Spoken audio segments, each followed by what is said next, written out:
తెలుసమ్మా, నాకు ఈ ప్రాంతంలో ఉన్న సమస్యలన్నీ కూడా పూర్తి అవగాహన ఉంది. తాగునీరు, సాగునీరు రెండు కూడా ఇబ్బంది. ప్రతి గ్రామం, ఈ గ్రామమే కాదు, చాలా చుట్టుపక్కల సరైన సమయంలో నీళ్లు వదలలేకపోవటం కానీ, నిల్వ చేయలేకపోవటం కానీ, చెరువులను ఎండబెట్టడం, లేకపోతే ఎక్కడక్కడ ఫిల్టర్స్ ఉంటే ఆ ఫిల్టర్స్ మెయింటైన్ చేయలేకపోవటం, వీటన్నిటి దృష్టి అంటే వీళ్ళకి ఒక పరిపాలన మీద ఒక అవగాహన లేదు. ఎన్ని పంటలు పండుతాయి, ఎంత నీళ్లు ఉంటాయి, సమ్మర్ లో ఎంత అవసరం, సమ్మర్ లేనప్పుడు ఎంత అవసరం, ఇవన్నీ బేసిక్. చంద్రబాబు నాయుడు గారు కానీ తెలుగుదేశం పార్టీ ఉంటే ఒక సమర్థమైన మంత్రులు, అధికారులు, అదేవిధంగా ముఖ్యమంత్రి గారు ఇవన్నీ సమీక్షలో పద్ధతి ప్రకారం ఉంటుంది. అయితే జగన్మోహన్ రెడ్డి గారు వచ్చేటప్పుడు కేవలం ఓట్లకి 4-5 డబ్బులు ఇస్తే ఒక్కొక్క వ్యక్తికి వాళ్ళు ఓట్లు ఇస్తారు, బట్టలు నొక్కుతా ఉంటే సరిపోతుంది. ఇవన్నీ పెద్ద సమస్యలు కాదు అనే నా ఉద్దేశం. ఒకవేళ ఇలాంటి సమస్యలు వస్తాయి అన్న అవగాహన కూడా ఉండిపోవచ్చు ఆయనకి. ఉన్నా బయటకు రాదు. ఎందుకంటే ఒక్క గ్రామం బయటకు వస్తే ఎన్నో తిరగక్కర్లా, ఒక్క గ్రామానికి, నియోజకవర్గానికి వెళ్తే సమస్యలు మొత్తం తెలుస్తాయి. నేను ఎక్కడి నుంచో ఉన్నా 2 నెలల్లో నాకు ఇక్కడ ఉన్న ప్రాబ్లమ్స్ అన్ని తెలిసిపోయినాయి. ఆయన గాని మంత్రులు గాని రోజు ఇక్కడే ఉంటారు. మరి వాళ్ళకి ఎందుకు ఇన్ని సమస్యలు తెలియట్లేదో నాకు అర్థం కావడం లేదు. బట్ ఏదేమైనప్పటికీ సాగునీరు, త్రాగునీరు వీటి మీద పక్కా ప్రణాళికతో మేము ముందుకు వెళ్తాం. ఈ రెండు ముఖ్యమైనవి. అదేవిధంగా మీరు చూస్తే మీరు తిరిగేటువంటి మంచి రోడ్లన్నీ కూడా తెలుగుదేశం పార్టీ, ఆ రోజు బీజేపీ కాంబినేషన్ లో వేసినటువంటి రోడ్లు ఇవన్నీ 24,000 కిలోమీటర్ల సిమెంట్ రోడ్లు వేసాం. ఈ రోజు కూడా చూడండి, అద్దాల్లాగా ఉన్నాయి, అమెరికాలో ఉన్నట్టు ఉన్నాయి ఈ రోడ్లు. ప్రతి గ్రామంలో, ప్రతి ఎక్కడ ఎస్సీ ఎస్టీ కాలనీలకు కానీ అక్కడ తెలుగుదేశం పార్టీకి ఓట్లు వేసినా వేయకపోయినా అన్ని ప్రాంతాలకి మనం ఆ రోజు రోడ్లు వేసాం. ఇప్పుడు చూస్తా ఉంటే అదే మనం ఉండుంటే, అదే కొన్ని ప్రాంతాల్లో అన్ని చేయలేకపోయారు, కొన్ని ప్రాంతాల్లో చేయలేని ప్లేసుల్లో. కానీ ఇప్పుడు ఆ పక్కన చూస్తే చూడండి, డ్రైనేజ్ అనేది ఎంత ఇష్యూ ఉందో. అదే తెలుగుదేశం పార్టీ వచ్చి ఉంటే ఈ డ్రైనేజ్ సమస్య కూడా పూర్తిగా పోయేది. ప్రతి గ్రామానికి కూడా కుళాయి, ట్యాప్ వాటర్ వచ్చేది. ఈ రెండు మౌలిక సదుపాయాలు ఇవి తప్పకుండా చేస్తాం. మిగిలిపోయిన రోడ్లన్నీ వేస్తాం. ఇవి కాకుండా చిన్న చిన్న ఇష్యూస్ ఉన్నాయి. ఇప్పుడు శ్మశాన వాటికలు కానీ, లేకపోతే పైప్ లైన్లు కానీ ఇలాంటివి ఉన్నాయి. అవి కూడా తప్పకుండా రామాంజనేయులు గారు నేను చేస్తాం. ఇవన్నీ కాకుండా ఇవి బేసిక్స్, ఇవి ఎవరైనా చేయాల్సినవి. ఇవి కాకుండా నేను ముఖ్యంగా ఈ ప్రాంతానికి రావటం వల్ల మీకు 3 ఉపయోగాలు ఉంటాయి. ఒకటి, చుట్టుపక్కల ప్రాంతంలో ఎక్కడైతే పేదవాళ్ళు ఉన్నారో పేదవాళ్ళందరికీ ఇల్లు కట్టించే బాధ్యత నేను తీసుకుంటాను, రామాంజనేయులు గారు తీసుకుంటారు. ఎందుకంటే ఈ ప్రాంతంలో ఎవ్వరు పేదవాళ్ళు ఇల్లు లేకుండా ఉండకూడదు. దానికి అవసరమైన సెంట్రల్ గవర్నమెంట్ ఫండ్స్ కానీ, స్టేట్ ఫండ్స్ కానీ, లేకపోతే సిఎస్ఆర్ ఫండ్స్ కానీ, రాజ్యసభ ఫండ్స్ కానీ, అదేవిధంగా ఎన్ఆర్ఐలు ప్రతి గ్రామం నుంచి కొన్ని వందల మంది ఎన్ఆర్ఐలు వెళ్ళారు. ఒక్కొక్క మనిషి ఒక్క ఇల్లు గనక అడాప్ట్ చేసుకుంటే ఎక్కువ ఖర్చు అవ్వదు. 1,00,000-2 లక్షలు గనక వాళ్ళు గనక పెట్టుకోగలిగితే ప్రతి గ్రామంలో కూడా మంచి ఇల్లు కట్టగలం మనం. వాళ్ళందరినీ నేను మోటివేట్ చేస్తాను, తీసుకొస్తాను. వాళ్ళందరినీ నేను బాధ్యతగా తీసుకొని సాధ్యమైన ఇళ్లు కట్టించే బాధ్యత ఒకటి చూసుకుంటాం. అది నంబర్ 1 మీ అందరికి నేను ఇచ్చేటువంటి ప్రామిస్. నంబర్ 2, చుట్టుపక్కలంతా కూడా రైతు ప్రాంతం. ఇది రైతులు చితికిపోతా ఉన్నారు. నేను చిన్నప్పటి నుంచి చూస్తా ఉన్నా, 30 ఏళ్ల నుంచి ఈ రైతుల గురించి మాట్లాడుతూనే ఉంటారు, గిట్టుబాటు ధర అంటారు. కానీ రైతు అక్కడే ఉన్నాడు, అప్పులమయం అయిపోతా ఉన్నాడు. నకిలీ విత్తనాలు, నకిలీ ఎరువులు. అప్పుడు ఏదైతే వరి పండించారో ఏ రోజైతే పసుపు, అదే విధంగా ఉంటుంది తప్పించి వీళ్ళని నెక్స్ట్ లెవెల్ కి తీసుకువెళ్లేటువంటి మార్గం గాని, దాని గురించి ఆలోచన చేసే వ్యక్తులు తక్కువ. ఒకప్పుడు యలమంచిలి శివాజీ గారు కానీ, లేకపోతే వడ్డే శోభనాథేశ్వరరావు గారు కానీ, కొంతమంది రైతు నాయకులు ఉండేవాళ్ళు. ఈ సమస్యల పట్ల ఎక్కువగా మాట్లాడి ఏదో ఒకటి చేయాలనేటువంటి ఒక డిస్కషన్ జరిగేది. అది ఈ రోజుల్లో తగ్గిపోయిన మాట వాస్తవం. చివరికి మనం కేవలం మందు, గంజాయి, గుంతలు పడ్డ రోడ్ల గురించి మాట్లాడుకోవాల్సిన పరిస్థితి తీసుకొచ్చారు. ఎందుకంటే వేరే వాటికి మనిషి చూడలేనటువంటి పరిస్థితి. నేను ఎక్కడెక్కడైతే ఈ ఉత్పత్తులు వస్తున్నాయో దీన్ని నెక్స్ట్ లెవెల్ కి, పసుపుని ఏ విధంగా చేసి మనం మార్కెట్ చేసి రేటు తీసుకురాగలం, అట్లా ఆలోచిస్తాం. ఆలోచించి మీ అందరితోటి కూడా, రైతు నాయకులతోటి, రైతు సమస్యలు తెలిసినటువంటి మేధావులతో కూర్చొని ఏదో ఒకటి కొన్ని ఇండస్ట్రీస్ అన్నా తీసుకుని. ఎందుకంటే ఇది ఒకటి ఎగ్జాంపుల్ మీకు చెప్పాలి. ఇందిరా నోయి పెప్సికో సిఇఓ ఆమె హైదరాబాద్ వచ్చినప్పుడు చంద్రబాబు గారు ఆమె ఎయిర్పోర్ట్ నుంచి తీసుకొచ్చి తిరుపతికి దర్శనం ఇప్పించి అద్భుతంగా చేస్తే ఆమె 5 ఫ్యాక్టరీలు పెట్టించారు ఆమె చేత. అంటే ఇవేంటంటే ఒక సమర్థవంతమైన లీడర్ ఉంటే ఒక మంచి వ్యక్తులు వచ్చినప్పుడు వాళ్ళని ప్రాపర్ గా మనం టేక్ కేర్ చేస్తే వాళ్ళు ఎక్కడో పెట్టాల్సిన ఇండస్ట్రీస్ మన దగ్గర పెడతారు. దానికి ఏంటంటే మనకు ఒక ఆశయం, ఎఫర్ట్ పెట్టాలి. అలాంటి ఎఫర్ట్ పెట్టే నాయకులు ఇక్కడ ఉన్నారనేది మీరందరూ గుర్తుపెట్టుకోండి, అర్థం చేసుకోండి. ఆ విధంగా ముందుకు వెళ్తాం. ముందుకు వెళ్లి రైతులందరికీ కూడా మంచి జరిగే విధంగా చేస్తానని ఇది ఒకటి మీకు తెలియజేస్తా ఉన్నాను. ఇవన్నీ కాకుండా కూడా నా సొంతగా ఏదైనా చేయగలిగితే చేస్తాను. ఎలక్షన్ అయిపోయిన తర్వాత మళ్ళీ వస్తాం. మళ్ళీ వచ్చి అన్ని తిరిగి సమస్యలన్నీ నోట్ చేసుకొని ప్రయారిటీ చేసుకొని 1 by 1 వచ్చే 5 ఏళ్లలో తప్పకుండా మీకు మేలు చేస్తామని తెలియజేసుకుంటూ,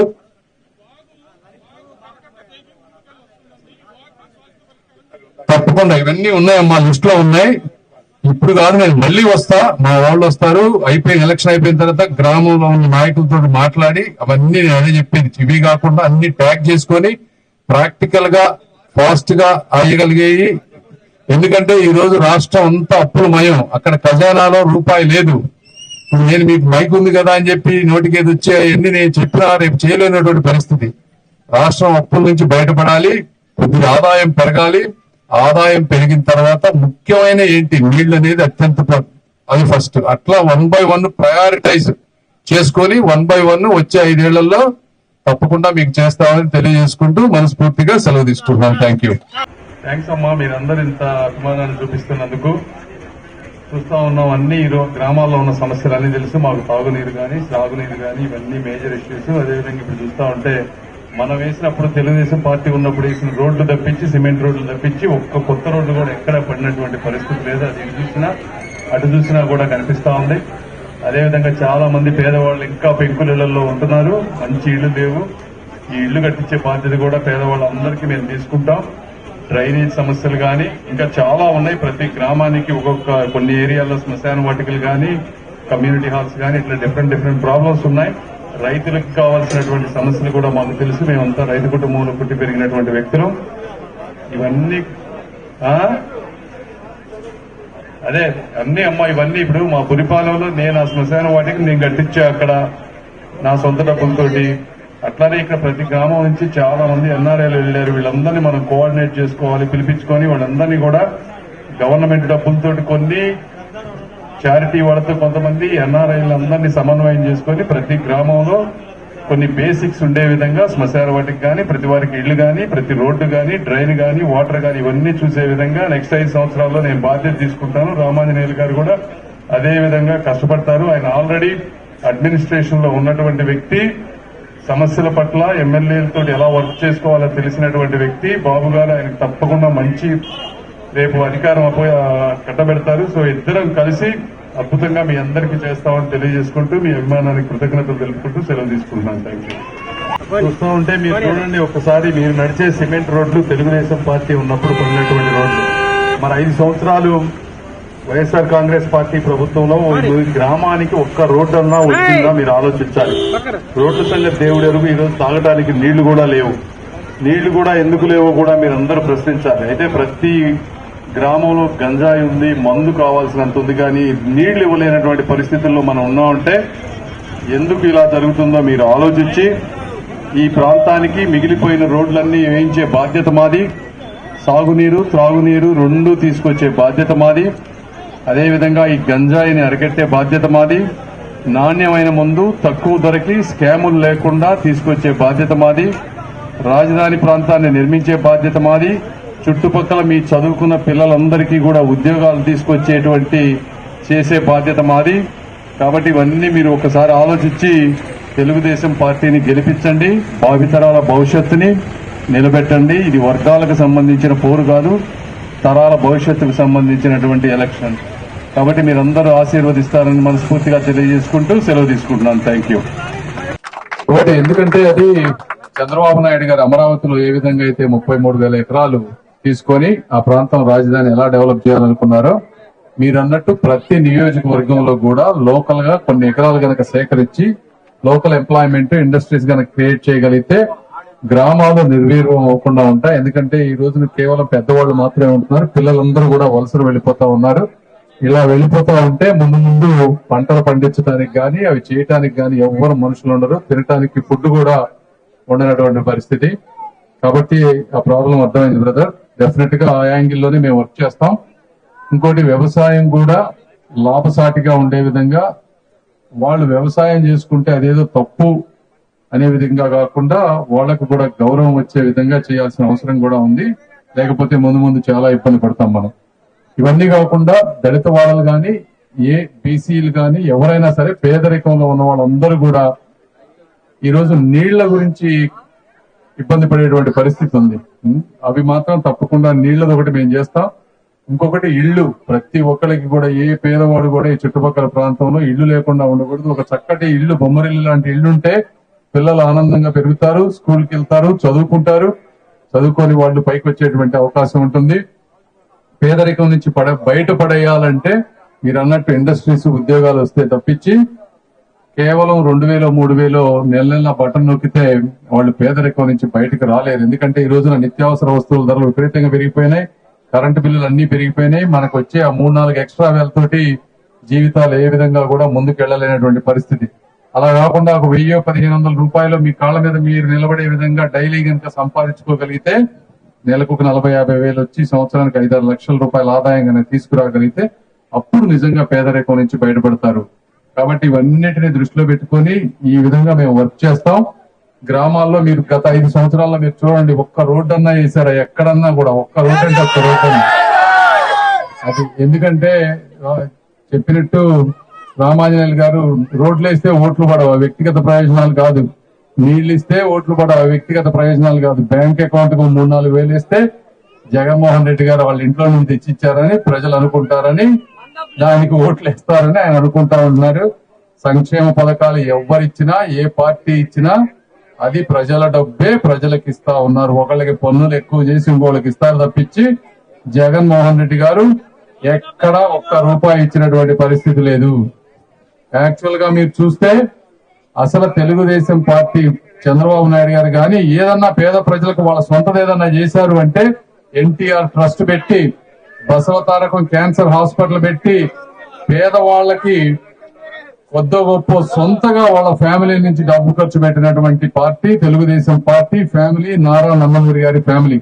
మరి రాజశేఖర రెడ్డి గారు చనిపోయారు కదా, చనిపోయిన తర్వాత ఆయన పేరు మీద చారిటీ తోటి ఇప్పటి వరకు ఒక్క రూపాయి అన్నా ఎక్కడన్నా ఒక ట్రస్ట్ గాని, ఒక యాక్టివిటీ గాని జగన్మోహన్ రెడ్డి గారు వాళ్ళ సొంత డబ్బులు పెట్టి ఎక్కడన్నా చేశారా? అది ఇద్దరికి ఉన్నటువంటి తేడా.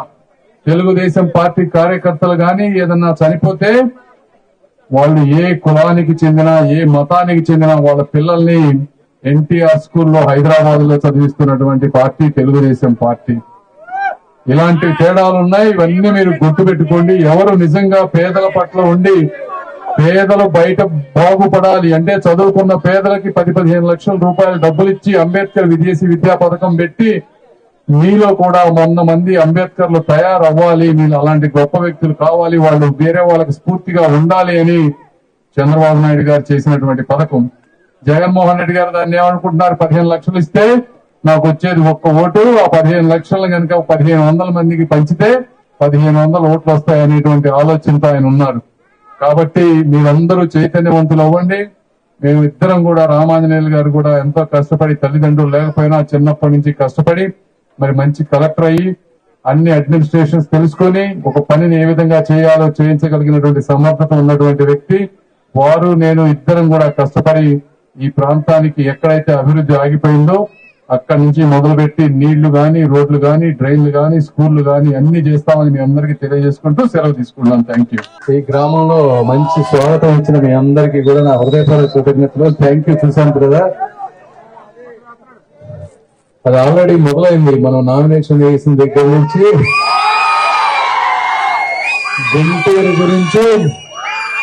గుంటూరు గురించి ఇండియా మొత్తం దగ్గరికి ప్రధానంగా నాకు పొద్దున ఒక శ్రేయోభిలాషి పార్టీ ఆఫీస్ నుంచి ఫోన్ చేసి, సార్ మీరు దిశ తీయించుకోండి సార్, ఇండియా మొత్తం మన గుంటూరు గురించి మీ గురించి మాట్లాడుతున్నారని చెప్తా ఉన్నారు.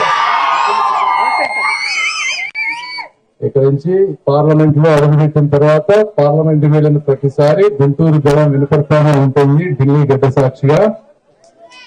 అది తీసేస్తే ప్రజా సమస్యల గురించి మాట్లాడితే ఏ ప్రాంతంలో అయినా, ఏ గ్రామంలో అయినా ఈ చుట్టుపక్కల ఉన్న అన్ని ప్లేసుల్లో ఉన్నటువంటి సమస్యలు కామన్ గా ఉన్నాయి. తాగునీరు, సాగునీరు, ఈ 2 మేజర్ ఇష్యూస్.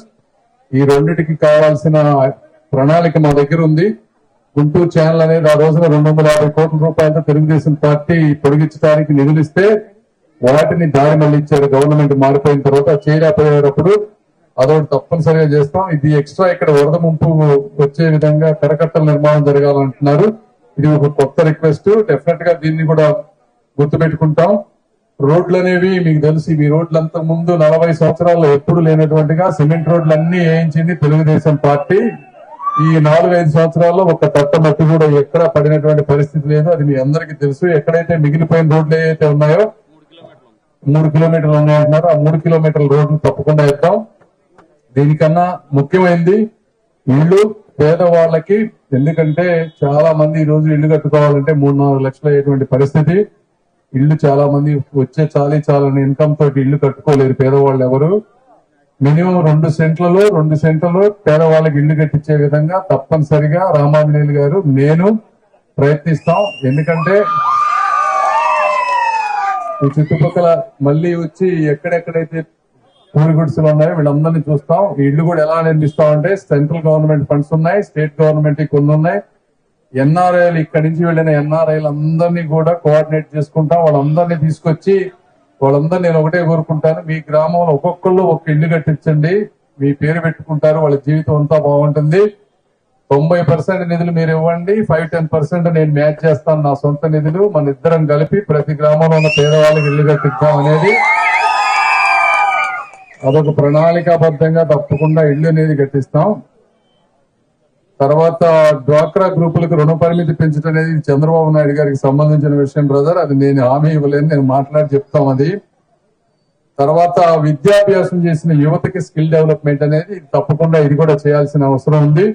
దీనికి అవసరం అయితే ఎంపీ ల్యాండ్స్ నా సొంత మనీ పెట్టైనా సరే ఇది స్కిల్ డెవలప్మెంట్ అనేది ఒకటి చేపిస్తాం. పంటలకు గిట్టుబాటు ధర అనేది అది బాబు గారు తీసుకుంటారు. తప్పనిసరిగా ధరల స్థిరీకరణ అది కూడా చేయాల్సిన పరిస్థితి. సో అదే అన్నా క్యాంటీన్ తీసేశారు. ఇక్కడ ఉంది అన్నా క్యాంటీన్. జనరల్ గా అన్నా క్యాంటీన్ అనేది ఆయన జగన్మోహన్ రెడ్డి గారు పేదల పక్షపాతి అని రోజు మైకి దొరికినప్పుడల్లా ఇట్లా కొట్టి అవుతాడు. అన్నా క్యాంటీన్ లో భోజనం ఎవరు చేస్తారు? ఎవరు చేసేది? అది పరిస్థితి. అన్నా క్యాంటీన్ లో భోజనం చేసేది ఎవరంటే పొద్దున్నే 7-8 గంటలకి వెళ్లి 12 దాకా కష్టపడి ఇంటి నుంచి భోజనం వండుకునేటువంటి టైం లేక స్తోమత లేక మధ్యాహ్నం పూట 5 రూపాయలకి మంచి భోజనం, అది కూడా ఎవరు పెడతారు? దాన హృదయం ఉన్న వాళ్ళు చాలా మంది అన్నా క్యాంటీన్ లో భోజనం అనేది అన్నదానం అనేది చాలా మంది మనసుకు సంబంధించిన విషయం అది. అందుకని నేను కూడా నరసరావుపేటలో 12 సంవత్సరాలుగా అయ్యప్ప దీక్ష ఉన్నప్పుడు నా ఫ్రెండ్ అడిగితే ప్రతి సంవత్సరం 50,000 ఇచ్చి నేను అన్నదానం చేస్తా. ఎందుకు చేస్తారు అంటే అన్నదానం అనేది అది చాలా వ్యక్తులకి మనసుకు సంబంధించిన విషయం అది. అలా అన్నా క్యాంటీన్లు చాలా మంది వాలంటీర్ గా నడుపుకుంటా ఉంటే ఈయన దాన్ని తీశాడు. మరి అది పేదల పక్షపాతి ఎలా అవుతుంది? ఇది ఇట్లా చెప్పడానికి మాత్రం శ్రీరంగ నీతులు.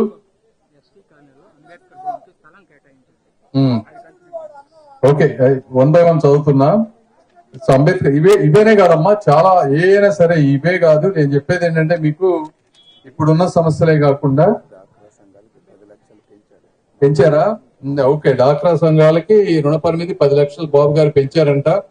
సో అది ఆటోమేటిక్ గా మేనిఫెస్టోలో ఉంది. సో యువతకి స్కిల్ డెవలప్మెంట్ గానీ ఉద్యోగాలు తీసుకురావడంలో గానీ ప్రధాన అది మా కర్తవ్యం అంతా వచ్చే 5 సంవత్సరాలు దాని మీదే ఉంటుంది డెఫినెట్ గా. తర్వాత అంబేద్కర్ భవన్ ఎస్సీ కాలనీలో అది అడిగారు, తప్పనిసరిగా అది కూడా చేద్దాం. ఇవే కాకుండా ఇంకేమన్నా సమస్యలు ఉన్నా కూడా మేము చేస్తాం. ఇవి కాకుండా నేను వ్యక్తిగతంగా చుట్టుపక్కల అంతా రైతులకు సంబంధించిన ప్రాంతం కాబట్టి, అంటే 20-30 ఏళ్ళు నేను పుట్టినప్పటి నుంచి ప్రతిసారి వింటానే ఉన్నాను. ప్రతి ఒక్కరు రైతుల గురించి మాట్లాడతారు కానీ రైతులకు జరుగుతున్న మేలు చాలా తక్కువ అనేది నా ఒపీనియన్. దీనికి మీరు పండించే వాటిని ఏ విధంగా అడిషనల్ ప్రొడక్ట్స్ క్రియేట్ చేసి మీకు వాల్యూ యాడ్ చేసి మీ ఇన్కమ్ పెంచేది ఏదైనా ఉంటే దాన్ని తప్పనిసరిగా ఒక యుద్ధ ప్రాతిపదికన మేము కూడా తీసుకుంటాము. అదేవిధంగా గ్రామాల్లో కానీ చుట్టుపక్కల ఏమన్నా స్మాల్ క్లస్టర్స్ లాగా ఏర్పాటు చేసి 200-300 ఎకరాలు తీసుకొని అక్కడ ఏమన్నా ఇండస్ట్రీస్ ని తీసుకొచ్చే విధంగా అమరావతిలో 33,000 ఎకరాలు అయితే ఎలా తీసుకున్నారో అట్లానే ఈ చుట్టుపక్కల కూడా ఒక 100-200 ఎకరాలు సేకరించి అక్కడ స్మాల్ ఇండస్ట్రీస్ తీసుకొస్తే మీ చుట్టుపక్కల మీ పిల్లలు కానీ ఇక్కడ ఉద్యోగాలు వస్తే దూరంగా వెళ్లకుండా గ్రామీణ ప్రాంతం నిర్వీర్యం కాకుండా లాంగ్ టర్మ్ లో మళ్ళీ గ్రామీణ ప్రాంతానికి వచ్చి ప్రజలు ఉండే విధంగా ఒక ప్రణాళికతో చేయాలి. చేయకపోతే ఎవ్వరు కూడా ఈ గ్రామాల్లో ఉండేటువంటి పరిస్థితి లేదు. ఎక్కువ మంది వయసు మళ్ళిన వాళ్ళు ఉంటున్నారు. వీళ్ళంటే మనుషులు చనిపోయే కొద్ది కొత్త వాళ్ళు ఇక్కడ ఎవ్వరూ ఉండరు. కాబట్టి ఇవన్నీ ఒక విజన్, ఒక ఆలోచన ఉన్నటువంటి వ్యక్తులం మేము. దాన్ని ఎలా చేయాలో అలా చేస్తామని, మీరెవరు ఊహించినంతగా కష్టపడతామని తెలియజేసుకుంటూ మీ అందరికీ మనస్ఫూర్తిగా కృతజ్ఞతలు తెలుపుకుంటూ సెలవు తీసుకుంటాం.